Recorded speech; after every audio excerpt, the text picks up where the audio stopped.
দেশের ৭ অঞ্চলের উপর দিয়ে ঘন্টায় সর্বোচ্চ ৬০ কিলোমিটার বেগে ঝড় ও বজ্রসহ বৃষ্টি হতে পারে বলে শঙ্কা করছে আবহাওয়া অধিদপ্তর। সেই সঙ্গে এইসব অঞ্চলের নদীবন্দরগুলোকে ১ নম্বর সতর্কতা সংকেত দেখাতেও বলা হয়েছে। সোমবার ভোর ৫:৩০ থেকে দুপুর ১টা পর্যন্ত দেশের অভ্যন্তরীণ নদীবন্দরসমূহের জন্য দেওয়া আবহাওয়ার পূর্বাভাসে এ তথ্য জানানো হয়। আবহাওয়াবিদ খন্দকার হাফিজুর রহমান স্বাক্ষরিত পূর্বাভাসে বলা হয়েছে, খুলনা, বরিশাল, পটুয়াখালী, নোয়াখালী, কুমিল্লা, চট্টগ্রাম এবং কক্সবাজার অঞ্চলসমূহের উপর দিয়ে দক্ষিণ অথবা দক্ষিণ পূর্ব দিক থেকে ঘন্টায় ৪৫ থেকে ৬০ কিলোমিটার বেগে বৃষ্টি অথবা বজ্র বৃষ্টিসহ অস্থায়ীভাবে ঝোড়ো হাওয়া বয়ে যেতে পারে। এসব এলাকার নদীবন্দরসমূহকে ১ নম্বর সতর্কতা সংকেত দেখাতে বলা হয়েছে।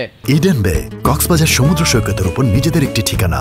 মাত্র ৫ লাখ টাকায় আপনিও হয়ে যেতে পারেন এই হোটেলের মালিক। এদিকে আবহাওয়ার অন্য এক বিজ্ঞপ্তিতে বলা হয়েছে, সাগরে সৃষ্টি হওয়া লঘুচাপের প্রভাবে মঙ্গলবার থেকে ভারী বৃষ্টির সম্ভাবনা আছে। এছাড়া আবহাওয়ার অধিদপ্তরের পূর্বাভাসে বলা হয়েছে, সোমবার রাজশাহী, ময়মনসিংহ, খুলনা, বরিশাল ও চট্টগ্রাম বিভাগের অনেক জায়গায় এবং রংপুর, ঢাকা ও সিলেট বিভাগের কিছু কিছু জায়গায় অস্থায়ীভাবে দমকা হাওয়াসহ হালকা থেকে মাঝারি ধরনের বৃষ্টি অথবা বজ্র বৃষ্টি হতে পারে।